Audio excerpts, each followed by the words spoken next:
அன்பு நேயர்களுக்கு இனிய வணக்கங்கள். சிவயாழினி தமிழ் ஆடியோ நாவல்ஸ் சேனலுக்கு உங்களை அன்புடன் வரவேற்கிறோம். மணித்துளி 37. அர்ஜுன் இப்பொழுது சட்டப்படி தன் மகன் ஆகிவிட்ட சந்தோஷத்தில் ஆதி அவனுடன் டென்னிஸ் விளையாடி கொண்டிருந்தான். வீட்டின் பக்கவாட்டு தோட்டத்தில் இருந்த விளையாட்டு மைதானத்தில் மாலை பொழுதில் இருவரும் ஆடிக்கொண்டிருக்க மித்ரனும் அவர்களை உற்சாகப்படுத்தி கொண்டிருந்தான். கமலியும் வெண்பாவும் அவர்கள் மூவரையும் வேடிக்கை பார்த்து கொண்டிருந்தனர். கமலி இமைக்காமல் ஆதியையே ஆழ்ந்து பார்த்து கொண்டிருந்தாள்.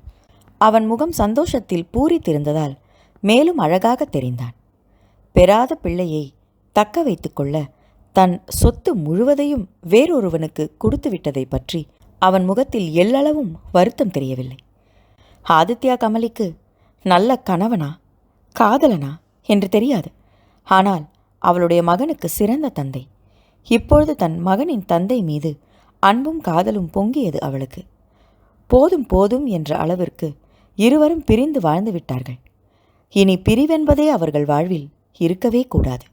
இத்தனை வருட பிரிவை போக்கும் விதமாக தன்னவனுக்கு தன்னையே அர்ப்பணிக்க வேண்டும். அதை தவிர அவளால் என்ன திருப்பி செய்துவிட முடியும்? தன் மகனை சட்டப்படி சொந்தமாக்கி கொண்டவனின் செயலை பார்த்து அவனை கட்டிக்கொண்டு சந்தோஷ கண்ணீர் விட வேண்டும் என்று மனமும் உடலும் பரபரத்தது. பொங்கி பெருகும் ஆசைகளை அடக்கி கொண்டு ஆதித்யாவை காதலுடன் பார்த்தாள். கையில்லாத டிஷர்ட் அணிந்து கைகளை வீசி ஆடிக்கொண்டிருந்தவனின் திண்ணிய மார்பும் முறுக்கேறிய தசைக்கூலங்களும் அவள் மனதை ஈர்த்தன. எப்பொழுதும் அவன் பார்வையை தாண்டி அவளால் அவனை ரசிக்க முடிந்ததில்லை. இப்பொழுதுதான் முதன்முறையாக தன்னவனை தலைமுதல் கால் வரை ரசனையுடன் பார்த்தாள். ரசனையுடன் கூடவே ஆதியின் மேல் காதல் உணர்வும் கிளர்ந்தெழுந்து அவளை ஆர்ப்பரித்தது. அவன் கை வளைவிற்குள் அந்த கணமே அடைக்கலமாகிவிட வேண்டும் என்ற வேட்கை தோன்றியது. தீரா தாகத்துடன் அவனை பார்த்தாள். அவன் அவளை அள்ளி பருகினால்தானே அவளின் தாகம் தீரும்.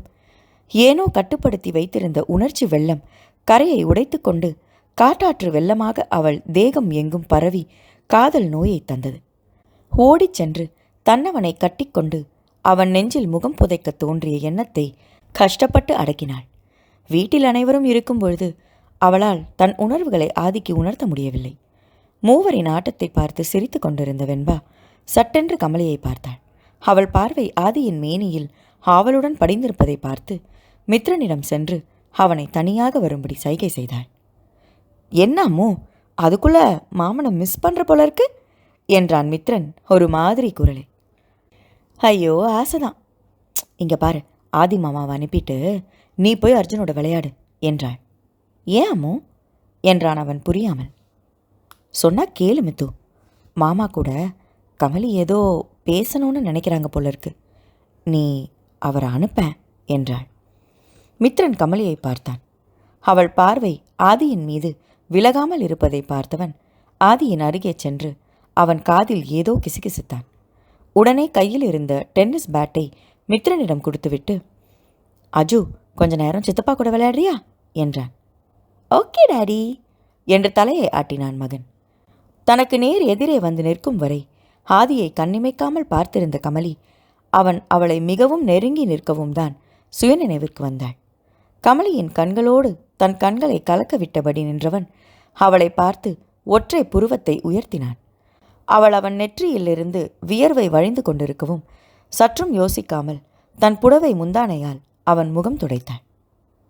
"கமலி, இங்கு கூட தொடச்சு விடு" என்று தன் மார்பை காட்டினான். தயக்கத்தோடு சுற்றும் முற்றும் பார்த்தாள். ஆளை உருக்கும் பார்வையால் அவள் மனதை உருக்கியவன், "நம் அறைக்கு வந்தா தொடச்சு விடுவியா கமலி?" என்றான் ஆழ்ந்த குரலில். அவள் சம்மதமாக தலையை ஆட்டியதும் ஆதிக்கு வானில் ஜிவ் என்று பறப்பது போல இருந்தது.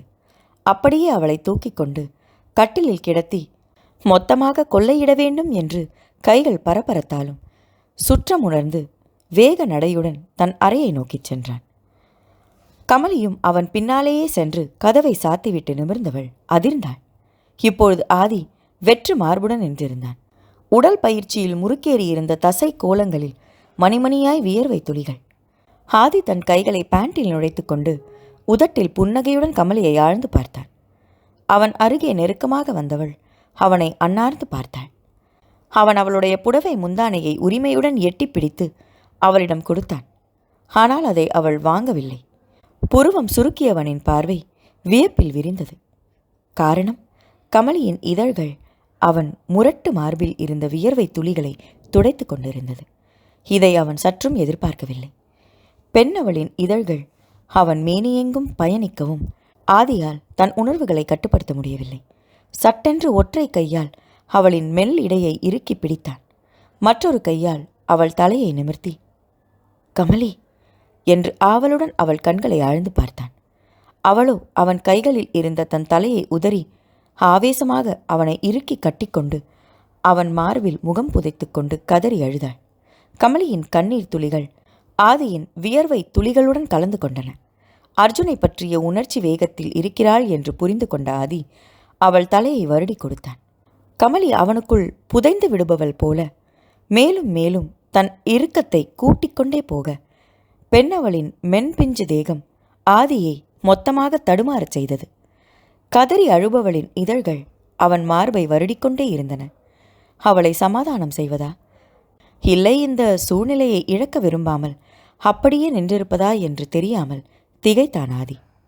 உணர்ச்சி வசப்பட்டு கட்டிக்கொண்டு அழுபவளை தன் இரையாக்கிக் கொள்ளக்கூடாது என்று நினைத்தவனாய் அவளை மெல்ல விலக்கி நிறுத்தி, அழாத கமலி, இனி அர்ஜுனை நம்ம கிட்ட இருந்து யாராலையும் பிரிக்க முடியாதுரா என்று அவள் கண்களை துடைத்து விட்டான்.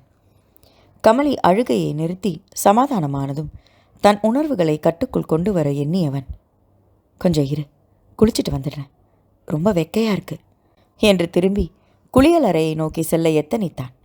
ஓடிச் சென்று பின்னாலிருந்து அவனை இறுக கட்டிக்கொண்டு அவன் முதுகில் முகம் புதைத்து கொண்டாள். நான் அர்ஜுனுக்காக அழல ஆதி, அவனை பார்த்துக்க தான் நீ இருக்கியே.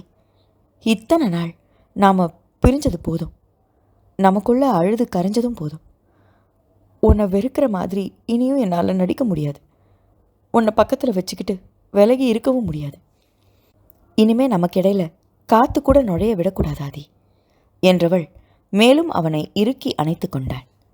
இப்பொழுது பெண் அவளின் பரிமளங்கள் அவன் முதுகை பதம் பார்க்க இனி தாங்காது என்று உணர்ந்தவனாய் அவள் கரம் பற்றி மேலும் தன்னை நோக்கி இறுக்கினான்.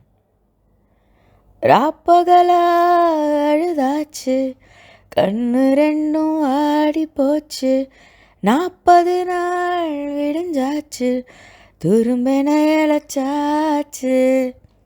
அவர்களுக்காகவே எழுதப்பட்ட வரிகளோ என்னவோ. கமலியின் கரத்தை விலக்கி அவளை தன் முன்பக்கம் இழுத்தவன் அவளின் வெற்றிடையை இரு கரங்களால் அழுத்தமாக பற்றி தன்னை நோக்கி நெருக்கமாக நிற்க வைத்தான். ஒற்றை விரலால் அவள் நாடியை பற்றி நிமிர்த்தினான். அவள் கண்களில் கண்ணீர். அதையும் தாண்டி அவனை காதலுடன் பார்த்தாள். அவன் ஒற்றை கரத்தை பற்றி மீண்டும் தன் இடையில் வைத்தவளின் இதழ்கள் அவனை நோக்கி விரிந்தன. கண் இமைகள் தானாக மூடிக்கொண்டன. ஆச நோய் ஆராதையா, மசங்கு விழி கசங்குதையா, கைப்பிடிக்க நீயும் வாயா ஏன் வீரா, கண்ணு குழி குழி காஞ்சி கிடக்குது வாயா ஏன் வீரா, நெஞ்சு வலி வலி கொஞ்சம் மறைஞ்சு போகட்டும் வாயா ஏன் வீரா. ஒரு கணம் தான் காண்பது கனவா நிஜமா என்று புரியாமல் திகைத்தாலும் சற்றும் யோசிக்காமல் கமலியின் இதழ்களை சிறை செய்திருந்தான். சில நிமிடங்கள் நீண்ட இதழ் யுத்தத்தை தொடர்ந்து அவளை மெல்ல திருப்பி அவள் முகத்தில் முகம் புதைத்தான். தன் சித்தம் கலங்க காரணமாக இருந்த அவளின் நட்சத்திர மச்சத்தை அடைய வேண்டும் என்ற ஆவேசத்தோடு அவளின் மேலாடைக்கு விடுதலை கொடுத்து அவள் முதுகில் சிறைப்பட்டான். அவன் கைகள் முன்னழகை வதைத்து கொண்டிருந்தாலும் இதழ்களும் பற்களும் அவனின் இத்தனை வருட போராட்டத்திற்கு காரணமான அவள் முதுகின் மச்சத்தை கடித்து விழுங்கி தன் பழியை தீர்த்து கொண்டிருந்தது. கமலியின் வெற்றிடையை பிடித்து அவளை அப்படியே தூக்கிச் சென்று கட்டிலில் கிடத்தி அவள் மீது படர்ந்தவனால் மென்மையை கையாள முடியவில்லை. ஆதித்யாவின் வேகத்தை பார்த்து மிரண்டு விழித்தாலும் அவன் கைகளும் இதழ்களும் செய்த சாகசத்தால் பேச்சற்று போனாள். மொத்தமாக அவளை தனக்குள் சுருட்டிக்கொள்ள போராடியவனாக கட்டிலில் யுத்தம் செய்து கொண்டிருந்தான். தன்னவளின் மருண்ட விழிகளையும் அதில் தெரிந்த பயத்தையும் பார்த்தே நிதானத்திற்கு வந்தவன் அவளை பூவிலும் மென்மையாக கையாண்டான். மெல்ல தன்னவளுக்கு தன்னை புரிய வைத்து அவளையும் புரிந்து கொண்டு செயல்படத் தொடங்கினான். ஆதித்யா தன் ஆளுமைக்குள் மனைவியை கொண்டு வந்து காத்திருந்து கிடைத்த பொக்கிஷத்தை மொத்தமாக அடைந்து தன் பிரம்மச்சரியத்தை முடிவுக்கு கொண்டு வந்திருந்தான். வெகு நேரமாக இருவரும் வெளியே வராததால் மித்ரன் அர்ஜுனையும் மனைவியையும் இளவேனிலையும் அழைத்து கொண்டு திரைப்படம் பார்க்க செல்வதாக தன் அன்னையிடம் சொல்லிவிட்டு கிளம்பிவிட்டான். அர்ஜுனும் அத்தை சித்தப்பாவுடன் இருப்பதால் அவர்களோடு சென்று விட்டான். திரும்பி வரும்பொழுது அர்ஜுன் காரிலேயே தூங்கியிருந்தான். மித்ரன் அவனை தூக்கி கொண்டு ஆதியின் அறை நோக்கிச் சென்றான். ஆனால் அறை இன்னமும் உட்பக்கமாக சாத்தி இருக்கவும் ஒரு மென் புன்னகையோடு அர்ஜுனை தூக்கி கொண்டு அவன் அறைக்கு சென்று விட்டான். அர்ஜுனும் தூக்க கலக்கத்தில் சித்தப்பனை கட்டிக்கொண்டு டாடி டாடி என்று முனகியபடி துயில் கொண்டான். ஆதியும் கமலியும் சுற்றம் மறந்து காதல் எனும் சாகரத்தில் தங்களை தொலைத்து கரை சேர முடியாமல் இரவு முழுவதும் பயணித்துக் கொண்டிருந்தனர். தாகத்திற்காக கமலி தண்ணீர் கேட்கவும் தான் சட்டென்று எழுந்து அமர்ந்தான் ஆதி. அவசரமாக கதவை திறந்து பார்க்க வீடே அமைதியாக இருந்தது. இப்பொழுது அர்ஜுன் எங்கே, யாருடன் இருக்கிறான், எப்படி அவனை மறந்து போனேன் என்று தலையில் கை வைத்து கொண்டவன் அவசரமாக தன் ஃபோனை எடுத்து மித்ரனுக்கு ஃபோன் செய்ய நினைத்தான். ஆனால் மித்ரன் வாட்ஸ்அப் செய்தி திரையில் காண்பிக்க அதை எடுத்து பார்த்தான். அர்ஜுன் மித்ரன் நெஞ்சில் துயில் கொண்டிருந்தான். யூ கேரி ஆன் என்ற செய்தியுடன் கிண்டல் செய்யும் விதமாக ஒரு ஸ்மைலியை அனுப்பியிருந்தான் இளையவன். ஆதியின் இதழ்களில் வெட்க புன்னகை அரும்பியது. கேள்வியாக பார்த்த கமலியிடம் மித்ரனின் வாட்ஸ்அப் செய்தியை காண்பித்தான். இப்பொழுதுதான் கமலிக்கு நினைவு வந்தது. அவள் ஆதியுடன் அறைக்குள் வரும்பொழுது சுமார் 7 மணி இருக்கலாம். அப்போதுதான் இருட்டத் தொடங்கி இருந்தது. ஆனால் மணி இப்பொழுது நள்ளிரவை தாண்டி இருந்தது. உள்ளே வந்தவர்கள் சாப்பிடக்கூட வெளியே செல்லவில்லை. அவர்களை யாரும் அழைக்கவும் இல்லை. ஒருவேளை கூப்பிட்டு பார்த்து போய்விட்டார்களா? கதவை திறக்காமல் போனதால் என்ன நினைத்து கொண்டிருப்பார்களோ என்று பதறியவள், ஐயோ ஆதி, எல்லாரும் என்ன நினைச்சிருப்பாங்களோ என்றாள் தவிப்புடன். என்ன நினைச்சிருப்பாங்கன்னு நான் சொல்லட்டுமா என்று அவள் காதில் ரகசியம் பேசினான். கமலியின் முகம் செந்தாமரையாக சிவந்துவிட அவளை இழுத்து தன்மேல் போட்டுக்கொண்டு தன் முத்த வேட்டையை தொடங்கினான். அள்ள அள்ள குறையாத அமுத சுரபியாக அவள் இருக்க தீரா பசியுடன் அவளை தின்று கொண்டிருந்தான் ஆதித்யதேவ். 1 மாதத்திற்கு பின்பு சூரியதேவ் ஆதித்யாவை அழைத்தார். ஆதி, என்னோட கம்பெனியில் இருந்து ஏதாவது கம்பெனியை டேக் ஓவர் பண்ணிக்கோ என்றார். வேண்டாம்ப்பா, நான் லோனுக்கு அப்ளை பண்ணியிருக்கேன். ஜஸ்ட் செக்யூரிட்டிக்கு கையெழுத்து போட்டால் மட்டும் போதும். நான் புதுசாக பிஸ்னஸ் தொடங்கலான்னு இருக்கேன் என்றான் ஆதி. ஆதினா, எதுக்கு இப்போது ஃபார்மலாக பேசிக்கிட்டு இருக்கேன்? நீ நமக்குள்ளே எந்த பாக பிரிவினையும் வேண்டாம். அப்பா சொல்கிற மாதிரி அவரோட கம்பெனியையும் ஏன் கம்பெனியையும் சேர்த்து பார்த்துக்க. எல்லாம் நம்மளோட தானே. நான் என்னோடது உன்னோடதுன்னு பிரித்து பார்க்காத, ரொம்ப கஷ்டமாக இருக்கு என்றான் மித்ரன் வருத்தமான குரலில். இல்லை மித்ரா, அப்பா நம்ம தாத்தா இருக்கும்போதே அவரோட சொத்து வேண்டான்னு சொல்லி தனியாக உழைச்சி முன்னேறினவர். எப்போவும் அவரோட நிழலில் இருந்தால் எப்படி சொல்லு? நான் தனியாக பிஸ்னஸ் முயற்சி பண்ணுறேனே, ப்ளீஸ் என்றான் ஆதி. அப்போது நான் மட்டும் அப்பாவோட நிழலில் இருக்கணுமா? நானும் புதுசாக பிஸ்னஸ் ஸ்டார்ட் பண்ண போகிறேன் என்றான். ஆளுக்காலு தனியாக பிஸ்னஸ் தொடங்குறேன்னு போயிட்டா என் தேவா நிலைமை என்னடா ஆகிறது? வயசான காலத்தில் அவருக்கு ரெஸ்ட் வேண்டாமா என்று அங்கலாய்த்தார் தென்றல். ஹேய் ரதி, யார் பார்த்து வயசாச்சுன்னு சொல்கிற என்று சூரியதேவ் மீசையை முறுக்கி ஒற்றை கண்ணை சிமிட்டினாள். தென்றல் தலையில் அடித்துக்கொண்டு அங்கிருந்து அகன்றுவிட மற்றவர்கள் கொள் என்று சிரித்தார்கள். கமலி இப்பொழுது பேசத் தொடங்கினாள். மித்ரன், ஆதி மட்டும் தனியாக பிஸ்னஸ் தொடங்குறான்னு நினைக்க வேண்டாம். என்னதான் அவருக்கு சேர வேண்டிய சொத்தை சாரங்கனுக்கு கொடுத்துருந்தாலும் அந்த சொத்து மொத்தமும் உங்கள் அப்பாவோட உழைப்பில் வந்தது. அதை வீணாக்கிட்டோமேனு எனக்கும் உங்கள் அண்ணனுக்கும் ரொம்ப வருத்தம். அதனால் தனியாக தொழில் செஞ்சு இழந்த சொத்தை மீட்டு உங்கள் அப்பா கிட்ட கொடுங்க. நானும் உங்களோட உறுதுணையாக இருக்கேன்னு தான் நான் ஆதிக்கிட்ட சொன்னேன். இழந்த சொத்துக்கு ஈடான சொத்தை நாங்கள் சம்பாரித்ததும் எப்பவும் போல் எல்லாரும் ஒன்றாவே பிஸ்னஸை பார்த்துக்கலாம். அதனால் நீ எப்பவும் போல் மாமாவோட பிஸ்னஸையும் உன்னோடதையும் சேர்த்து பார்த்துக்க என்றாள் கமலி. அப்படிங்களா அண்ணி? நீங்கள் சொன்னால் சரியாக தான் இருக்கும் அண்ணி. ஓகே அண்ணி என்று நீட்டி முழங்கினான் மித்ரன். வார்த்தைக்கு வார்த்தை அவன் அண்ணி என்றாலும் அதில் ஒளிந்திருந்த கிண்டலை பார்த்து இப்பொழுது மித்ரனை முறைத்தாள் கமலி. பின்ன என்னவா, ஏன் அண்ணன் பிஸ்னஸை தலையிட மாட்டானே, தனியாக போயிடுறானேன்னு கடுப்பில் இருக்கேன். இப்போ நீ சொல்கிறத பார்த்தா நீயும் என் கூட ஆஃபீஸுக்கு வராமல் உன் புருஷன் பிஸ்னஸை பார்க்க போயிடுவ போல இருக்கே என்றான் மித்ரன் கடுப்பாக. ஆமாம் மித்ரன், இனி கமலி நான் ஆரம்பிக்க போகிற பிஸ்னஸை தான் பார்க்கணும். அவள் என் கூட தான் இருப்பா என்றான் ஆதித்யா. டே அண்ணா, நீங்கள் ஒன்றா சேர்ந்தது சந்தோஷந்தாண்டா. அதுக்காக என்னை இப்படி டீலில் விட்டால் எப்படிரா என்றான் அலுப்பாக. டேய், நான் என் பொண்டாட்டியை கூட்டிக்கிட்டு போகிறது போல நீ உன் மனைவி வெண்பாவை கூட்டிக்கிட்டு போடா என்றான் ஆதி. ஆதி மாமா, உங்கள் பிரச்சனையை நீங்களே பேசி தீர்த்துக்கோங்க. இடையில என்ன எதுக்கு எடுக்கிறீங்க? நானே படிப்பு ஏறாமல் கஷ்டப்பட்டு ஒரு டிகிரியை முடித்தேன். நான் எதுவும் தப்பு பண்ணிட்டா இந்த மித்ரன் என்னை தலையிலேயே கொட்டுவான். என்னால் எல்லாம் வேலை பார்க்க முடியாதுப்பா என்றாள் வெண்பா கராராக. மித்ரன் ஆயாசமாக ஆதியை பார்க்கவும், சரி அதனால என்ன, நம்ம இல்லாதான் படிப்பு முடிக்க போகிறாளே, அவளை கமலியோட இடத்துல வச்சு வேலையை வாங்கிக்க. அவளுக்கு எதுவும் தெரியலன்னா கூட நம்ம அஜய் இருக்கான்ல, அவன் சொல்லிக் கொடுக்க போகிறான் என்றான் ஆதி. நீ என்ன சொல்ல போற என்பதாய் மித்ரன் இளவேனிலை பார்க்க, ஏனோ இளவேனிலுக்கு ஆதி சொன்னது பிடித்திருந்தது. அஜய் அவளுக்கு வேலையை சொல்லிக் கொடுக்க போகிறானா? ஏன் என்றே தெரியாமல் உள்ளுக்குள் ஒரு சந்தோஷம் பரவியது. ஓகேனா, நான் மித்ரனோட ஆஃபீஸ்க்கு போகிறேன் என்றாள் மலர்ச்சியுடன்.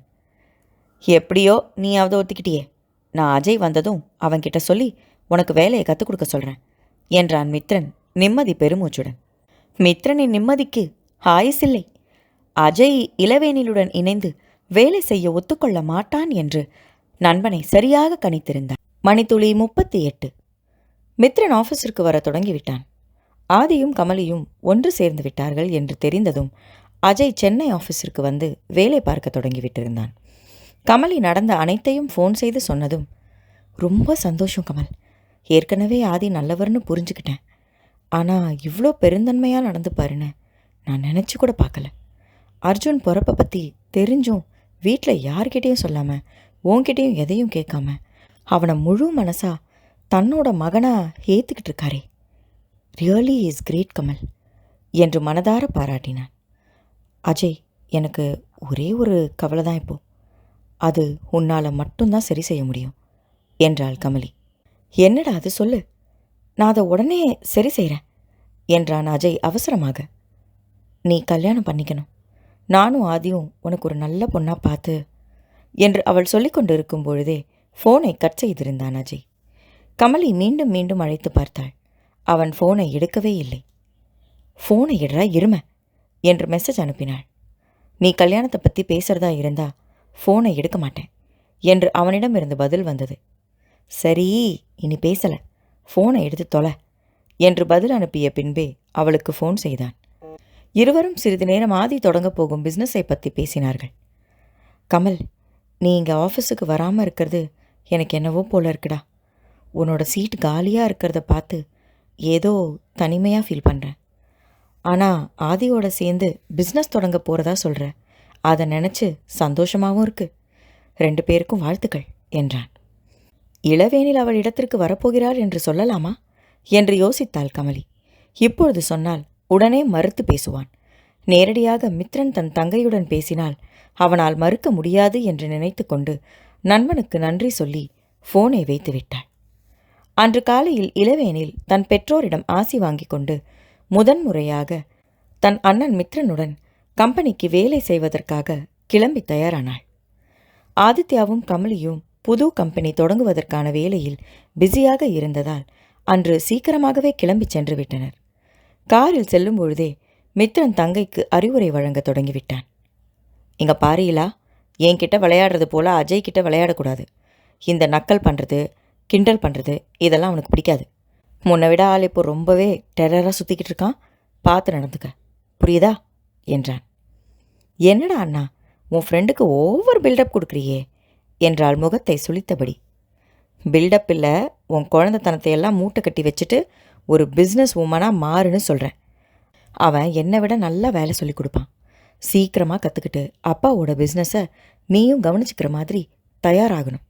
புரியுதா என்றான் பொறுப்பான குரலில். முயற்சி பண்ணுறேன் என்றாள் இளவேனில் விட்டேற்றியான குரலில்.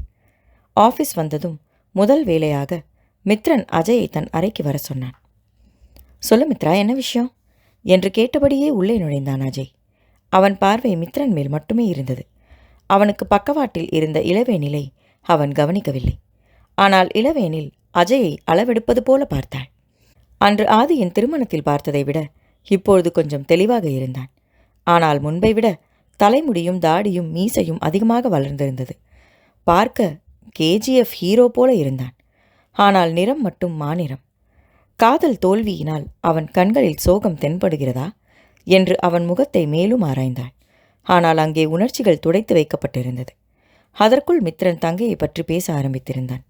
அஜய், இளவேனில் படிப்பெல்லாம் முடிச்சிட்டா. கடைசி செமஸ்டருக்கு ப்ராஜெக்ட் பண்ணணும் அண்ட் இன்டர்ன்ஷிப் பண்ணணும். நம்ம கம்பெனிலேயே அவள் இதெல்லாம் முடிச்சிட்டான்னா அப்படியே கம்பெனியோட வேலையும் கற்றுக்குவா என்றான். தாராளமாக செய்யட்டும், அதையும் என்கிட்ட சொல்லிக்கிட்டு இருக்க என்று புருவம் உயர்த்தினான் அஜய். டேய், நீதாண்டா அவளுக்கு கைட் பண்ணணும், அதான் உன்கிட்ட சொல்லிகிட்டு இருக்கேன் என்றான் மித்ரன்.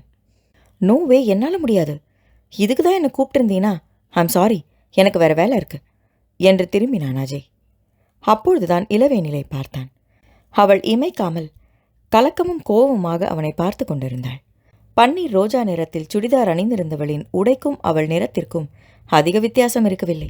ஆங்காங்கே தங்க நிற வேலைப்பாடுகள் கொண்டிருந்த அந்த உடைக்கு ஏற்றவாறு தங்க நிறத்தில் துப்பட்டா அணிந்திருந்தாள். அது அவள் நிறத்திற்கு மிகவும் எடுப்பாகவே இருந்தது. ஆனால் அதையெல்லாம் ரசிக்கும் நிலையில் அஜய் இல்லையே. அவளை பார்த்ததும் அன்று திருமண வரவேற்பில் நடந்ததுதான் நினைவுக்கு வந்தது. இவளாக வந்து அவனிடம் பேசியதால் தானே அந்த ரவிகாந்தன் அவன் சட்டையை பிடித்து கேள்வி கேட்டான். இளவேனிலை உறுத்து விழித்தவன் முகத்தை திருப்பிக் கொண்டு அரை கதவை நோக்கிச் சென்றான். அஜய், நான் எனக்கு ஒரு உதவி கேட்டா செய்ய மாட்டியாடா என்று மித்ரன் குரலில் அப்படியே நின்றான். திரும்பி நின்று நண்பனை முறைத்து, என்ன உதவி செய்யணும்? உன் தங்கச்சிக்கு கைட் பண்ண ஊர் உலகத்தில் ஆளா இல்லை? நான் தான் கிடைச்சேனா உனக்கு? ஏன், தடி மாடுங்க மாதிரி 2 அண்ணனுங்க இருக்கீங்கல்ல, சொல்லித்தர வேண்டியது தானே? வந்துட்டானுங்க, என்னாலலாம் முடியாது. அப்படி உன் தங்கச்சிக்கு நான் தான் சொல்லித்தரணும்னா நான் இங்கேருந்து போயிடுறேன் என்று சொல்லிவிட்டு இருவரையும் முறைத்து கொண்டே கோபமாக வெளியேறினான் அஜய். அஜய் எப்பொழுதும் மித்ரனை இப்படி எடுத்தெறிந்து பேசியதே இல்லை. தங்கையின் முன்னால் தலைகுனிவாக போய்விட்டது அவனுக்கு. இளவேனிலுக்கோ நான் என்ன செஞ்சிட்டேன்னு இவன் என் மேலே இவ்வளோ கோபமாக இருக்கான்? என்ன மித்ரா, உன் ஆஃபீஸ்லேயே வேலை செஞ்சுக்கிட்டு இப்படி பேசிட்டு போகிறான் உன் ஃப்ரெண்டு, நீயும் சும்மா இருக்க என்றாள் இளவேனில் அதிருப்தியுடன். இலா, அவன் ரொம்ப நல்லவண்டி. அன்னைக்கு ரவிகாந்தன் அஜய் கிட்ட ஓவரா நடந்துக்கலன்னா அஜய் இப்படியெல்லாம் பேசியிருக்கவே மாட்டான். கமலிக்கு வேலை சொல்லி கொடுத்தது கூட அவன்தாண்டி. அவன் அளவுக்கு எனக்கு பொறுமையே இல்லை தெரியுமா என்று நண்பனோடு இருந்த கல்லூரி கால வாழ்க்கையை பற்றி விவரித்தான் மித்ரன். ஆதியும் மித்ரனும் இருவருமே அஜயை பற்றி உயர்வாக பேசுவதால் இளவேனில் சற்று அமைதியானாள். ச்சே, எல்லாம் இந்த ரவியால வந்தது என்று அவனை மனதிற்குள் திட்டிக் கொண்டாள். சரியாக கமலி மித்ரனுக்கு ஃபோன் செய்தாள். மித்ரா, அஜய் என்ன சொன்னா? இளவேனிலுக்கு வேலையெல்லாம் சொல்லித்தர முடியாதுன்னு சொல்லிட்டானா என்றாள் கமலி. எப்படிங்க அண்ணியாரே, கரெக்டாக கண்டுபிடிச்சிட்டிங்க. உங்கள் நண்பன் அப்படி சொல்லியிருந்தா கூட பரவாயில்லையே. அண்ணனுங்க 2 பேர் தடிமாடுங்க இருக்கீங்கல்ல, நீங்களே உங்கள் தங்கச்சிக்கு சொல்லித்தர வேண்டியது தானேன்னு கேட்டுட்டு போகிறான் என்றான் மித்ரன் சோகமாக. அப்படியா சொன்னா அந்த எரும மாடு? கூட அவன்கிட்ட போன நல்லா 4 வார்த்தை கேட்குறேன் என்றதும் மித்ரன் சிரித்து கொண்டே, நல்லா கேளுங்க அண்ணியாரே என்றவன் இன்டர்காமில் மீண்டும் அஜயை அழைத்தான். கடுப்புடன் எழுந்து உள்ளே வந்த அஜய், என்ன என்றான் எரிச்சலாக. உங்கள் தோழி கமலி லைனில் இருக்காங்க என்று சொல்லி ஃபோனை ஸ்பீக்கரில் போட்டான் மித்ரன். கமல், சொல்லுடா என்றான் அஜய். இப்பொழுது மட்டும் இவன் குரலில் எங்கிருந்துதான் அத்தனை மென்மை வந்ததோ ஆச்சரியமாக இருந்தது இளவேனிலுக்கு. டே இரும மாடு, என்னடா சொன்ன மித்ரன் கிட்ட என்றாள் கமலி. நான் என்ன சொன்னேன் என்று மித்ரனை பார்த்து முறைத்தான் அஜய். அண்ணனுங்கன்னு 2 தடிமாடுங்க இருக்கீங்க தானேன்னு சொன்னியாமே. மித்ரனை தடிமாடுன்னு சொன்னால் அது ஓகே, சரியாக தான் சொல்லியிருக்கேன்னு விட்டுடலாம். என் புருஷனை எப்படிடா நீ தடிமாடுன்னு சொல்லலாம் என்று சண்டைக்கு வந்தாள் கமலி. அந்த பக்கம் ஆதித்யா மனைவியின் பேச்சில் சத்தமாக சிரித்தான். மித்ரனுக்கு கடுப்பாக இருந்தது. அண்ணியார, தடிமாடோட அண்ணன் கூட தடிமாட தான் இருப்பான் என்று பற்களை கடித்தான். நண்பர்கள் மூவரின் சம்பாஷணையில் இளவேனில் முகத்தில் இளநகை மிளிர்ந்தது. ஆனால் அஜய்யோ சமாதானம் செய்து கொண்டிருந்தான். ஐயோ கமல், தப்பா எடுத்துக்காதரா, நான் ஆதியை மீன் பண்ணி சொல்லலை. உனக்கே அந்த ரவிகாந்தனை பற்றி தெரியும் தானே. அன்னைக்கு சும்மாவே நான் அந்த பொண்ணு பின்னாடி சுற்றுறதா பழி சுமத்திட்டான். இப்போ அந்த பொண்ணையே கூட்டிக்கிட்டு வந்து என்னை பார்த்துக்க சொன்னா அவன் சும்மா இருப்பானா? எனக்கு இதெல்லாம் தேவையா, நீயே சொல்லு என்றான் அஜய் மனதில் இருந்ததை ஒலிக்காமல். அந்த பக்கம் ஆதி சிரிப்பை நிறுத்திவிட்டு இடையிட்டான். அஜய், நீ அந்த ரவிகாந்தனோட பேச்சையெல்லாம் பெருசாக எடுத்துக்காதரா. உன் மேலே முழு நம்பிக்கை இருக்கிறதுனால தான் எங்கள் தங்கச்சியை உன் பொறுப்பில் விடுறோம். நீ வேணான்னு சொல்லிட்டாலும் எங்களால் அவளுக்கு கைட் பண்ண முடியாது. நானும் புது தொழில் தொடங்குறதுல பிஸியாக இருக்கேன். அப்பாவும் மித்ரனும் ஒரு இடத்துல இருந்தால் தொழிலை கவனிக்க முடியாது. அது உங்களுக்கே நல்லா தெரியும். ஆனால் உன்னை நாங்கள் வற்புறுத்த விரும்பலை. நீ ஒத்துக்கலைன்னா வேறு கம்பெனிக்கு தான் இலாவை அனுப்பணும். ஆனால் அது எவ்வளோ பாதுகாப்பாக இருக்குன்னு தெரியல. நீனா ஸ்ட்ரிக்டாக சொல்லி கொடுப்பேன்னு கமலி சொன்னான். ஃப்ரெண்டுன்னு கூட பார்க்காம தலையில் கொட்டி சொல்லி தருவியாமே. அதனால தான் என் தங்கைக்கு நீ கைட் பண்ணால் நல்லாயிருக்கும்னு தோணுச்சு என்றான் ஆதி. அஜய்க்கு தோழியின் கணவன் மேல் மதிப்பும் மரியாதையும் கூடியிருந்தது. எனவே அவனால் ஆதியிடம் மறுத்து பேச முடியவில்லை. சரி ஆதி, நீங்கள் இவ்வளோ தூரம் சொல்கிறதுனால ஒத்துக்கிறேன்.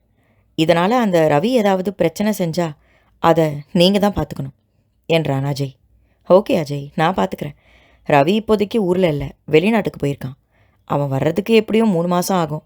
அதுக்குள்ளே இல்லா ப்ராஜெக்டை முடிச்சிருவா என்றான் ஆதி. சரிங்க ஆதி என்று சொல்லிவிட்டு நிமிர்ந்த மித்ரனையும் இளவேனிலையும் நன்றாக முறைத்து விட்டு வெளியேறினான். என்னடா மித்து, உங்கள் அண்ணனை வச்சு அஜயை எப்படி ஆஃப் பண்ண பார்த்தியா என்றாள் கமலி. அண்ணியார் எப்போவுமே அதி புத்திசாலி ஆயிற்றே என்று சிரித்தான் மித்ரன். இளவேனிலுக்கு இவர்களின் உரையாடலை கேட்டு சற்று பொறாமையாக இருந்தது. தனக்கு இந்த மாதிரி நண்பர்கள் இல்லையே என்று ஏங்கினாள். கமலி வீட்டில் எப்பொழுதும் அமைதியாகவே இருப்பாள். ஆனால் நண்பர்களிடம் இப்படி சகஜமாக பேசுகிறாளே, இந்த அஜயும் தோழிக்கு இவ்வளவு முக்கியத்துவம் கொடுக்கிறானே என்று ஆச்சரியமாக இருந்தது. அஜய் இன்டர்காமில் மித்ரனை அழைத்தான். மித்ரன், உன் தங்கச்சி அனுப்பு என்றான். இல்லை, அஜய் கூப்பிடுறான். அவன் கூட வாயாடாம சொல்லிக் கொடுக்கறத மட்டும் நல்லா கற்றுக்கோ, புரியுதா? போ என்று தங்கையை அனுப்பி வைத்தான் மித்ரன். தலையை ஆட்டிவிட்டு வெளியே அஜய் இருக்கும் கேபினை நோக்கி சென்றாள். அவன் பார்வையில் படும்படி சில நிமிடங்கள் நின்றாள். ஆனால் அவன் கவனிப்பதாகவே தெரியவில்லை. தன் முன்னால் இருந்த லேப்டாப்பில் மூழ்கி இருந்தான். எவ்வளவு நேரம்தான் நிற்பது என்று நினைத்தவள் அவனுக்கு பின்பக்கம் இருந்த சீட்டில் போய் அமர்ந்து கொண்டாள். தன் வேலையை முடித்து அஜய் நிமிர்ந்து அக்கம் பக்கம் பார்த்து இளவேனிலை தேடினான். தன்னைத்தான் தேடுகிறான் என்று புரிய தொண்டையை கனைத்து நான் இங்கே இருக்கேன் என்றாள். பின்னால் இருந்து குரல் வரவும் சட்டென்று திரும்பி பார்த்தவன் அவளை முறைத்தான். எழுந்துரு என்றான் கோபமாக. ஏன்? எழுந்துருன்னு சொன்னேன். உன்னை யார் அந்த சீட்டில் உட்கார சொன்னது? அது என் கமலியோட சீட்டு. அவள் வரும்போது அந்த சீட்டு காலியாக இருக்கணும் என்றான் அழுத்தமாக. இதென்னங்க அராஜகமாக இருக்கு? கமலி என்னோட அண்ணி தான். நான் அவங்க சீட்டில் உட்காரக்கூடாதா என்றாள் இளவேனில் சற்று கோபத்தோடு. அராஜகந்தான், உட்காரக்கூடாது. எழுந்துரு முதல்ல என்றான் அஜய் அதட்டலாக. அவங்க வரும்போது சீட்டு காலியாக இருக்கணும், அவ்வளோதானே. நான் அப்போ எழுந்துக்கிறேன் என்றாள் இளவேனில் வீம்புடன். அப்போ என்னால் உனக்கு கைட் பண்ண முடியாது என்று சொல்லிவிட்டு திரும்பிக் கொண்டான். அலுப்புடன் எழுந்து கொண்டவள், சரி, அப்போ நான் இங்கே தான் உட்கார்றது என்றாள். அதுவும் இஷ்டம், எங்கே வேணா உட்காரு, கமலி சீட்டை தவற என்றான் தலையை திருப்பாமல். உதட்டை சுளித்து அவன் தலையில் கொட்டுவது போல தன் இரு கைகளையும் உயர்த்தினாள். அவளுடைய உருவம் லேப்டாப்பில் நிழல் உருவமாக தெரியவும் சட்டென்று திரும்பி பார்த்த அஜய் அவளை எரித்து விடுபவன் போல முறைத்தான். அதை சட்டை செய்யாமல், எங்க வேணா உட்காருன்னு சொன்னீங்களே, உங்க மடியில் உட்காரலாமா என்றாள் நக்கலாக. ஏய், வார்த்தை அளந்து பேசு, வாளை ஒட்ட நறுக்கிடுவேன் என்றான் பற்களை நரநறுத்தபடி. இளவேனில் தன் பின்னால் இரு பக்கமும் திரும்பி எதையோ தேடினாள். அஜய் அவளை கேள்வியாக பார்க்கவும், இல்லை, வாளை ஒட்ட நறுக்கிடுவேன்னு சொன்னீங்களே, அதான் என்னோட வாளை பத்திரப்படுத்தி வச்சுக்கலான்னு பார்த்தா அதை காணலை என்றாள் பாவம் போல. அவள் சொன்ன விதம் அஜய்க்கு சிரிப்பை வரவழைத்தது, கூடவே கோவத்தையும் தான். லுக், உன்னோட சேட்டையெல்லாம் உன் அண்ணன் மித்ரனோடு இருக்கட்டும். என்கிட்ட உன் காலேஜ் ப்ரொஃபஸருக்கு கொடுக்குற மரியாதையை கொடுக்கணும், புரியுதா என்றான் மிரட்டும் துணியில். புரியுது, ஆனால் ஒரு சந்தேகம் என்றாள் மெல்லிய குரலில். என்ன? எங்கள் அண்ணனுக்காவது எப்போவாச்சும் மரியாதை கொடுப்பேன், ஆனால் ப்ரொஃபஸருக்கெல்லாம் மரியாதையே கொடுக்கறது இல்லையே என்றாள் அப்பாவியாக. எல்லாம் என் தலையெழுத்து என்று தலையில் அடித்துக்கொண்டு தனக்கு பக்கவாட்டில் இருந்த நாற்காலியை காட்டி அமரச் சொன்னான். மணித்துளி 39. கடந்த ஒரு வாரமாக அஜய்க்கு உண்மையில் கடுப்பாகவே இருந்தது. அவனும் நண்பர்களுடன் அவ்வப்பொழுது அரட்டை அடிப்பான்தான். கமலியும் அவனும் அடித்தும் சண்டை போட்டும் கூட விளையாடி இருக்கிறார்கள். ஆனால் அது எப்பவாவது நடக்கும். அவன் சீரியஸாக ஏதாவது சொல்லிக் கொண்டிருக்கும் பொழுது அவனை கவனிக்காமல் இளவேனில் வேறு கதை பேசினாள். சம்பந்தமே இல்லாமல் லேப்டாப் திரையில் இருக்கும் படங்களையும் அதன் அர்த்தங்களையும் பற்றி சந்தேகம் கேட்பது என்று அவன் பொறுமையை ஏகத்திற்கும் சோதித்து கொண்டிருந்தாள். இந்த பெண் சதா சர்வ காலமும் வாய் ஓயாமல் எதையாவது பேசிக்கொண்டே இருக்கிறாளே என்று எரிச்சலாக இருந்தது அவனுக்கு. எப்படியோ சீக்கிரம் அவளுக்கு முக்கியமான வேலைகளை சொல்லிக் கொடுத்து அனுப்பிவிட நினைத்தவன் தன் மடி கணினியை காட்டி வேகமாக விளக்கிக்கொண்டே அவன் தன் வேலையையும் செய்து கொண்டிருக்க, அஜய் கொஞ்சம் ஸ்லோவாக போங்க, நீங்கள் ராக்கெட் வேகத்தில் சொல்லிக்கிட்டு போகிறீங்க, ஆனால் நம்ம மூளை டவுன் பஸ் ரேஞ்சில் தான் வேலை செய்யும். டவுன் பஸ் எப்படி ஓடிட்டு அங்கங்கே கொஞ்சம் நேரம் நிற்குமோ அதுபோல் கொஞ்சம் கொஞ்சமாக சொல்லுங்கள், எல்லாத்தையும் என் சின்ன மூளையில் போட்டு திணிக்காதீங்க என்றாள். திரும்பி அவளை நன்றாக முறைத்துவிட்டு தன் வேகத்தை குறைத்தான். நான் ஒன்று கேட்டா தப்பாக நினைக்க மாட்டீங்களே? என்ன என்றான் திரையில் இருந்து பார்வையை விளக்காமல். நானும் ஒரு வாரமாக பார்க்குறேன், நீங்கள் ஏன் இப்படி கடுகடுன்னு இருக்கீங்க? காலேஜ் படிக்கும்போது மித்ரனோட உங்களை பார்த்துருக்கேன், நல்லா ஜாலியாக தான் சிரித்து பேசிகிட்டு இருப்பீங்க. லவ் ஃபெயிலியர் ஆயிடுச்சுன்னு இப்படி ஆயிட்டீங்களா? அவங்கள உங்களால் மறக்க முடியலையா என்றாள் தெரிந்து கொள்ளும் ஆர்வத்தில். அஜய்க்கு பொறுமை பறந்திருந்தது. ஏய் look, this is the limit. நானும் பார்த்துட்டே இருக்கேன். நான் சொல்லி கொடுக்கறதுல இருந்து ஏதாவது உருப்படியாக சந்தேகம் கேட்குறியா நீ? எப்போ பாரு சம்பந்தமே இல்லாத விஷயத்தில் மூக்க நுழைச்சிக்கிட்டு இருக்க. நான் எப்படி இருந்தால் உனக்கு என்ன? உன் வேலையை மட்டும் பாரு என்று சீறினான். அதற்கே இளவேனின் முகம் வாடிவிட்டது. அவளை இந்த அளவிற்கு வீட்டில் யாருமே அதட்டி பேசியதே இல்லை. மௌனமாகி போனாள். ஒரு வாரமாக அவன் காதில் ரத்தம் வராத குறையாக தொணத்தொணத்து கொண்டிருந்தவள் இப்பொழுது அவன் விளக்கம் சொல்லிக் கொண்டிருக்க அமைதியாக அமர்ந்தபடி தன் நாடியில் கை வைத்து கேட்டுக்கொண்டிருந்தாள். அவளின் அமைதி அஜய்க்கு இப்பொழுது அசௌகரியமாக இருந்தது. சாரி என்றான் அவளை பார்த்து. இளவேனில் காலத்தில் பூக்கும் மலர்களைப் போல பெண் அவளின் முகம் சட்டென்று மலர்ந்தது. அஜய் ஒரு கணம் தன்னை மறந்து பெண் அவளின் முகபாவத்தை பார்த்து வியந்தான். ஸ்விட்ச் போட்டது போல உடனே முகபாவத்தை மாற்றுகிறாளே. கொஞ்சம் முன்னாடி திட்டியதற்கு முகம் வாடி வதங்கிய பூ போல ஆகிவிட்டது. இப்பொழுது அவன் மன்னிப்பு கேட்ட அடுத்த நொடியில் முகம் புத்தம் புது மலராக மலர்ந்து விட்டதே. அவன் எண்ணத்தை கலைக்கும் விதமாக, நான் கேட்டதுக்கு நீங்கள் பதில் சொல்லவே இல்லையே. லவ் ஃபெயிலியர் ஆயிட்டதுனால தான் நீங்கள் இப்படி இருக்கீங்களா? அவங்கள உங்களால் மறக்க முடியலையா என்றாள் மீண்டும்.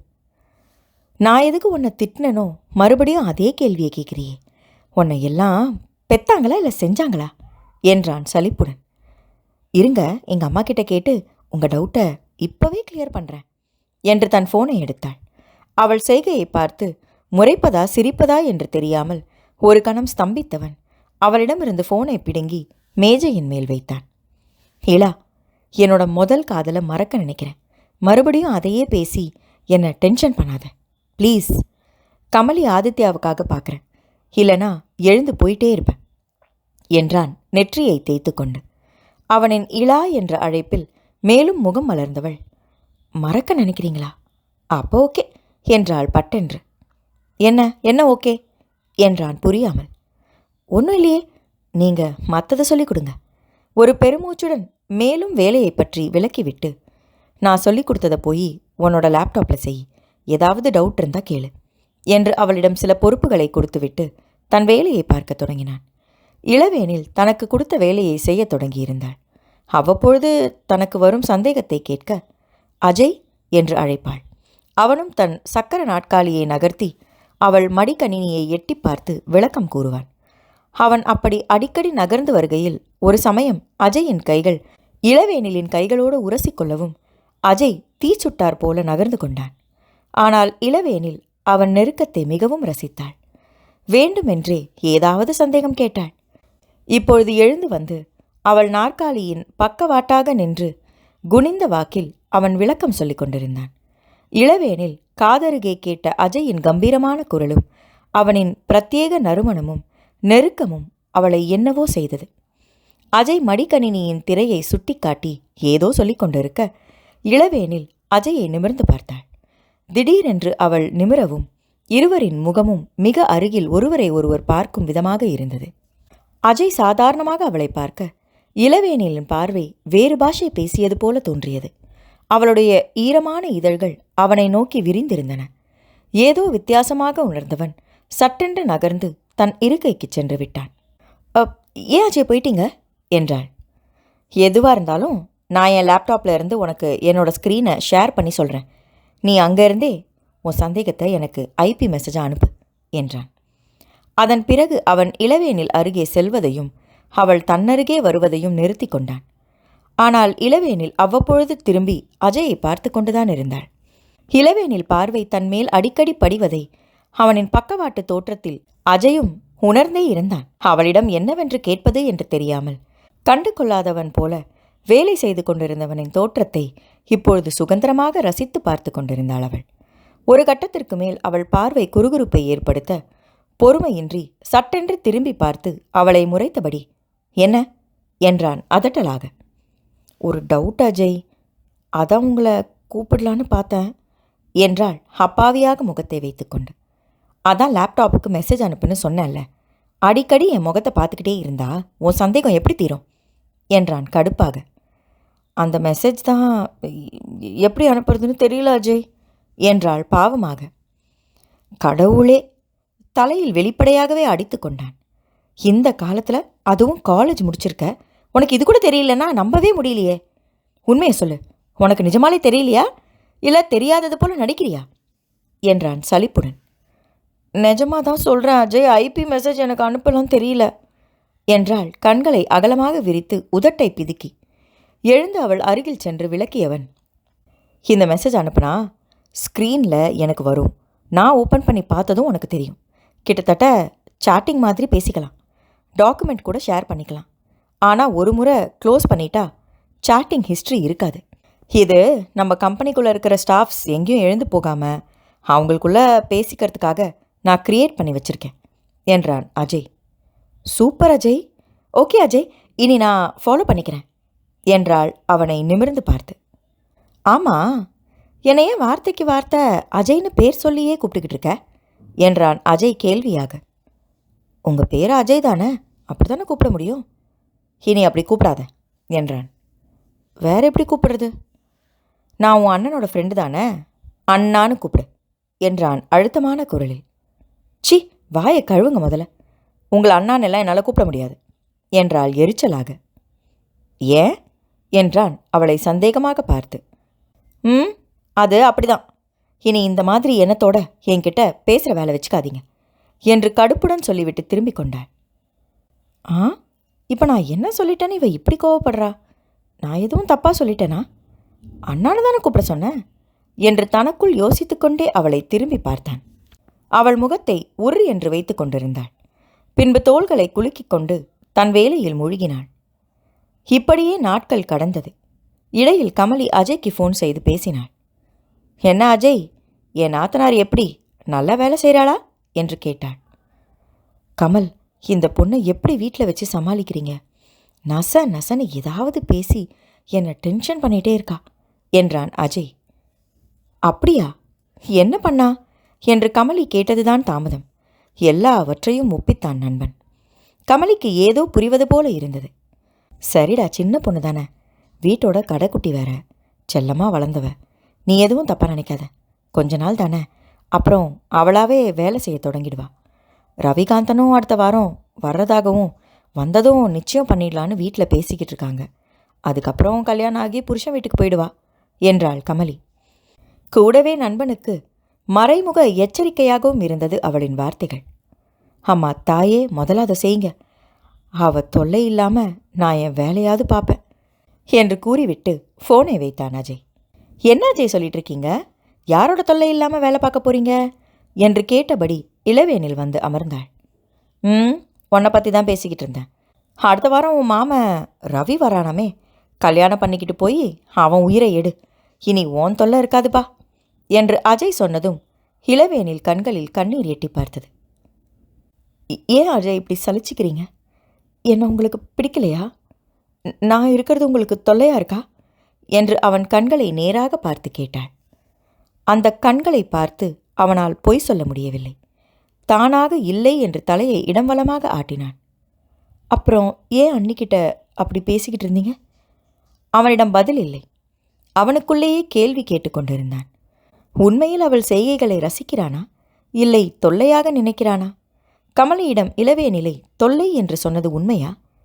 ஆம் என்றால் இப்பொழுது இவளிடம் ஏன் இல்லை என்று தலையாட்டினேன்? அஜய் என்றாள்.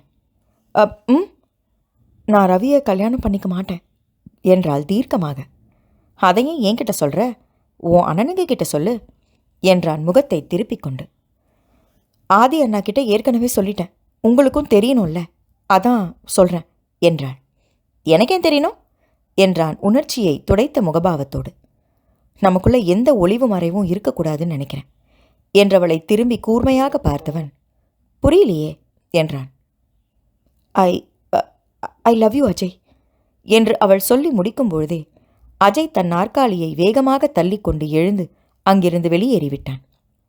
இளவேனிலுக்கு அஜயின் செயல் மிகுந்த மன வருத்தத்தை கொடுத்தது. அவள் சொல்லி முடிக்கும் வரை கூட நிற்காமல் அவன் அங்கிருந்து சென்றது மிகுந்த ஏமாற்றத்தை கொடுத்தது. அவனுக்கு ஃபோன் செய்தாள். அவன் அவளுடைய எண்ணை பிளாக் செய்தான். என்ன செய்வதென்றே தெரியவில்லை அவளுக்கு. சரி, கோவத்தில் எழுந்து சென்றிருக்கிறான் என்று நினைத்தாள். ஆனால் அன்று மாலை வரை அவன் வரவே இல்லை. இடையில் மித்ரன் வந்து ஒருமுறை அஜயை பற்றி இளவேனியிடம் கேட்டான். அவள் தெரியவில்லை என்று சொன்னதும் தன் ஃபோனில் நண்பனுக்கு அழைத்தான். ஆனால் அஜய் ஃபோனை ஏற்கவில்லை. சரியில்லா, ஏதாவது முக்கியமான வேலையாக போயிருப்பான், நாளைக்கு வந்துடுவான். உனக்கு ஓரளவு எல்லா வேலையும் சொல்லி கொடுத்துட்டான் தானே என்று மித்ரன் கேட்டதற்கு ஆமாம் என்று மட்டும் தலையை ஆட்டினான். காரில் செல்லும் பொழுது மௌனமாக தலை குனிந்தபடி வந்த தங்கையை பார்த்து, ஹே இலா, என்னாச்சு? உடம்புக்கிடம் சரியில்லையா என்ன? ஏன் அமைதியாகவே இருக்க என்றான் மித்ரன் அக்கறையோடு. அதெல்லாம் இல்லை என்று வெளிப்பக்கமாக வேடிக்கை பார்த்தவளுக்கு கண்களில் கண்ணீர் எட்டி பார்த்தது. பிடிக்கலன்னு சொல்லிட்டு போயிருக்கலாமே, எதுக்கு இப்படி எழுந்து போயிட்டான் என்று உள்ளுக்குள் கனன்றாள். மறுநாள் சீக்கிரமாகவே தயாராகி ஆஃபீஸிற்கு சென்றாள். ஆனால் அன்றும் அஜய் வரவில்லை. மித்ரன் இளவேனில் இருவரும் அழைத்து பார்த்தனர். ஃபோன் அடித்து ஓய்ந்து போனதே தவிர அவனிடம் எந்த பதிலும் இல்லை. 2 நாட்களாக நண்பனிடமிருந்து எந்த பதிலும் இல்லாததால் மித்ரனுக்கு இளவேனில் மேல்தான் சந்தேகம் வந்தது. இலா, அஜய் கிட்ட மரியாதை குறைவா ஏதாவது பேசினியா என்ன என்றான். இல்லை மித்ரா என்று பலமாக தலையாட்டினாள். அப்புறம் ஏண்டி அவன் என் ஃபோனை கூட எடுக்க மாட்டேங்கிறான்? ஒழுங்கா சொல்லு, நீ தான் ஏதோ மறுபடியும் 7:30 கூட்டியிருக்கேன்னு நினைக்கிறேன். என்ன பண்ணி தொலைச்சேன்னு சொல்ல. நீ ஆஃபீஸுக்கே வராமல் இருந்திருக்கலாம். நான் அஜயை வச்சு சமாளிச்சிருப்பேன். எல்லாம் இந்த ஆதி அண்ணனால் வந்தது என்று மித்ரன் அவளை திட்டிக் கொண்டிருக்கும் போதே ஆதியும் கமலியும் உள்ளே நுழைந்தனர். என்னடா ஏன் தலை உருளுதீங்க என்றான் ஆதி. பின்ன என்ன, உன் பேச்சை கேட்டு இலாவை ஆஃபீஸில் விட்டது தப்பா போச்சு. வேற பிரான்ச்சுக்கே அனுப்பியிருக்கலாம். அஜய் கிட்ட என்ன சொன்னாலும் தெரியல, அவன் 2 நாளாக ஆஃபீஸ்க்கே வரல, ஃபோனையும் எடுக்க மாட்டேங்கிறான் என்றான் கடுப்புடன். அப்படியா, இரு நான் ஃபோன் பண்ணுறேன் என்றபடி ஆதி தன் ஃபோனை எடுத்து அஜய்க்கு அழைத்தான். அது சுவிட்ச் ஆஃப் என்று வந்தது. இப்போது ஆதியும் இளவேனிலை குற்றம் சாட்டும் பார்வை பார்த்து, இலா, நீ எதுவும் சொன்னியா அஜய் கிட்ட என்றான். அவளால் எப்படி இல்லை என்று சொல்ல முடியும்? தலையை குனிந்து கொண்டவளின் கண்களில் இருந்து கண்ணீர் மட்டும் நிற்காமல் வந்து கொண்டிருந்தது. 2 பேரும் எதுக்கு சின்ன பொண்ணை இப்படி மிரட்டுறீங்க? அஜய் ஏதோ முக்கியமான வேலையாக போயிருக்கான். என்கிட்ட முன்னாடியே சொன்னான். நான் தான் உங்ககிட்ட சொல்ல மறந்துட்டேன். 2 நாளில் வந்துடுவான். அதுக்கு போய் அண்ணனும் தம்பியும் அவளை கேள்வி மேலே கேள்வி கேட்குறீங்க என்று 2 அண்ணன்களையும் முறைத்தவள், நீ வா இலா என்று கமலி இளவேனிலை தனியாக இருந்த அறைக்கு அழைத்து கொண்டு சென்றாள். இலா, அஜய் என்னோட ஃப்ரெண்டு. என்ன நடந்திருந்தாலும் என்கிட்ட சொல்லு, நான் பார்த்துக்கிறேன் என்றாள் கமலி இளவேனிலை ஆதரவாக தட்டி கொடுத்து, அண்ணி அண்ணி என்று அவளை கட்டிக்கொண்டு அழுதவள், எனக்கு அஜயை ரொம்ப பிடிச்சிருக்கு அண்ணி, அதை தான் அவர்கிட்ட சொன்னேன், அதுக்கு கோச்சிக்கிட்டு போயிட்டாரு என்றாள் கலங்கிய குரலில். பிடிச்சிருக்குன்னா என்ன அர்த்தம் இல்லா என்றாள் கமலி அழுத்தமான குரலில். இளவேனில் அமைதியாக தலையை குனிந்திருக்க அவளின் நாடியை பிடித்து நிமிர்த்தி, என்னை நேரா பார்த்து சொல்லு, அஜயை ஏன் பிடிச்சிருக்கு என்று கேட்டாள். தெரியல அண்ணி, ஆனால் அவரை முதல்ல இருந்தே பிடிக்கும், இப்போ ரொம்ப பிடிச்சிருக்கு. நான் அவரை... அதற்கு மேல் அண்ணியிடம் சொல்ல முடியாமல் தலையை குனிந்து கொண்டாள். அப்போ ரவிகாந்தனுக்கு என்ன பதில் சொல்ல போற என்றாள் கமலி கோபமாக. அண்ணி, வீட்டில் இருக்கிறவங்க அவங்களுக்குள்ள பேசிக்கிட்டா நான் என்ன பண்ணட்டும்? எனக்கு அவனை பிடிக்காது. அஜய் என் வாழ்க்கையில் வரலனா கூட நான் ரவியை கல்யாணம் பண்ணியிருக்க மாட்டேன் என்றாள் இளவேனில் அழுத்தமாக. சரி, இப்போதைக்கு பேசி சமாதானம் செஞ்சு நான் அஜயை வர வைக்கிறேன், மற்றதை அப்புறமா பேசிக்கலாம், நீ கவலைப்படாத என்றவள் நண்பனுக்கு குறுஞ்செய்தி அனுப்பினான். நீ சகஜமா இரியலா, அஜய் கண்டிப்பா வந்துருவான் என்று அவள் கண்ணீரை துடைத்துவிட்டு மித்ரன் அறைக்கு அழைத்துச் சென்றாள். அஜய் நேராக தன் சொந்த ஊருக்கு சென்று விட்டிருந்தான். அவன் மனம் ஒரு நிலையில் இல்லை. எங்கேயோ மாட்டிக்கொள்ள இருந்தவன் எதற்காகவோ தப்பித்து வீடு வந்து சேர்ந்தது போல பெரிய மூச்சுகளை எடுத்து வெளியே விட்டான். இளவேனில் சொன்ன ஒற்றை வாக்கியம் அவனை அந்த அளவிற்கு உலுக்கிவிட்டது. கண்களில் காதலை தேக்கி ஆசையாக சொன்னவளின் மதிமுகத்தை பார்த்து அவனால் எப்படி அவளை மறுக்க முடியும்? அதே சமயம் அவளை ஏற்றுக்கொள்ளவும் அவனால் நிச்சயமாக முடியாது. முதல் காதல் தோல்வி மட்டும் அதற்கு காரணமில்லை. நண்பர்கள் நம்பி தங்கள் வீட்டு பெண்ணை அவனிடம் ஒப்படைத்திருக்கிறார்கள். அவர்களின் நம்பிக்கையை அவனால் எப்படி வீணாக்க முடியும்? அதே சமயம் அந்த ரவிகாந்தன் வார்த்தைக்கு வார்த்தை இவன் இலாவின் பின்னால் சுற்றுகிறான் என்று சொல்லிக் கொண்டிருந்தான். அன்று அவன் மேல் கோவப்பட்டுவிட்டு இன்று இவள் காதலை ஏற்றால் அவன் சொன்னது உண்மை என்று ஆகிவிடாதா என்று பலவாறு யோசித்தபடி தன் வீட்டின் விட்டத்தை இலக்கின்றி வெறித்தபடி படுத்திருந்தான். 2 நாட்களாக போனை எடுக்காது இருந்தவன் மெல்ல தன் போனை எடுத்து பார்த்தான். அதில் மித்ரனிடமிருந்தும் ஆதியிடமிருந்தும் தவறவிடப்பட்ட அழைப்புகள் இருந்தது. அவற்றையெல்லாம் கடந்தவனின் பார்வையில் கமலியின் குறுஞ்செய்தி பட்டது. அஜய், எனக்கு உடம்பு சரியில்லை, உன்னை பார்க்கணும் போல இருக்கு, மெசேஜை பார்த்த உடனே வீட்டுக்கு வா என்று அனுப்பியிருந்தாள். அஜியோ, கமலிக்கு என்ன ஆச்சு? நல்லாதானே இருந்தா என்று பதறினான். உடனே கமலியின் எண்ணுக்கு ஃபோன் செய்தான். அவள் ஃபோனை எடுக்கவில்லை. 2 நாட்களாக மித்ரனின் ஃபோனை எடுக்காமல் இருந்துவிட்டு இப்பொழுது அவனிடம் ஃபோன் செய்து விசாரித்தால் அவன் திட்டியே தீர்த்து விடுவான். அதைவிட உடம்பு சரியில்லாதவளை வீட்டிற்கே சென்று பார்த்து தன் நிலையை அவளுக்கு விளக்கிச் சொல்லிவிட்டு வந்தால் என்ன என்று தோன்றியது. அஜய் உடனே சென்னைக்கு கிளம்பினான். மித்ரன் எப்பொழுதும் போல இளவேனிலை அழைத்து கொண்டு ஆஃபீஸ் சென்றிருப்பான். ஆதியும் தொழிலை கவனிக்க சென்றிருப்பான். உடல்நலம் சரியில்லாததால் கமலி வீட்டில் இருப்பாள். அவளிடம் இளவேனில் பேசியதை கூறி இனி அவன் இங்கே இருந்தால் சரிவராது என்று சொல்லிவிட்டாள். அவள் புரிந்து கொள்வாள். மித்ரனிடமும் ஆதியிடமும் எப்படி சொல்ல வேண்டுமோ அப்படி சொல்லுவாள் என்று நினைத்து கொண்டு நண்பனின் வீட்டிற்கு சென்றான். ஹாலில் டிவி ஓடிக்கொண்டிருந்தது. ஆண்டி என்று குரல் கொடுத்தான். ஆனால் உள்ளே இருந்து எந்த பதிலும் வரவில்லை. கமலி என்றான். அதற்கும் பதிலில்லை. அவள் எண்ணிற்கு ஃபோன் செய்தான். அது பிஸியாக இருந்தது. மாடியில் இருந்த இளவேனில் கீழே குரல் கேட்கவும் எட்டி பார்த்தாள். அஜய் நின்றிருப்பதை பார்த்ததும் ஆனந்த அதிர்ச்சி அடைந்தவள் மாடி படிகளில் தாவி இறங்கி ஓடி வந்தவள் வாசலில் கவனத்தை வைத்திருந்த அஜய் இன்னதென்று உணரும் முன் அவன் இடையை கட்டிக்கொண்டு, வந்துட்டீங்களா அஜய்? எனக்கு தெரியும் நீங்க வந்துடுவீங்க, என்னோட காதலை ஏத்துப்பீங்கன்னு எனக்கு தெரியும் என்றபடி அவனை மேலும் இறுக்கமாக அணைத்தாள். இதை சற்றும் எதிர்பாராத அஜய் ஒரு கணம் மூச்சடைத்து போனான். காதலிக்கும் காலங்களில் விமலாவின் கரத்தை கூட அவன் தொட்டதில்லை. இப்பொழுது பூ குவியலாக தன்மேல் படர்ந்திருந்தவளை பார்த்து அவன் உணர்வுகள் தாறுமாறாக எகிரத் தொடங்கியது. அவளை தழுவ எத்தனித்த கைகளை கஷ்டப்பட்டு மேலே உயர்த்தியவன், இலா ப்ளீஸ் விலகி நில்லு என்றான் ஆழ்ந்த குரலில். நீங்க ஐ லவ் யூன்னு சொன்னாதான் விலகுவேன் என்று மேலும் அவனுக்குள் புதைந்தாள். வேறு வழி இல்லாமல் அவன் அவள் தோள்களை பற்றி தன்னிடமிருந்து அவளை வலுக்கட்டாயமாக விலக்க எத்தனித்த பொழுது, ஏய் இலா, என்ன நடக்குதுங்க என்று ரவிகாந்தனின் கர்ஜனையான குரலில் அந்த வீடே அதிர்ந்தது. மின்சாரம் தாக்கியது போல இருவரும் பதறி விலகி நிற்க வாசலில் தென்றல் அதிர்ச்சியில் தான் வாங்கி வந்திருந்த காய்கறி பையை தவறவிட்டிருந்தார். அவர் அருகில் ரவிகாந்தன் உக்கிர பார்வையுடன் நின்றிருந்தான். ஆடியோ நாவல்ஸ் சேனல்ல வர ஒளிச்சித்திரத்தை நீங்க கேட்கணுமா? உடனே சப்ஸ்கிரைப் பண்ணுங்க. உடனுக்குடன் அப்டேட்ஸ் கிடைக்க பெல் ஐகானையும் தட்டி விடுங்க.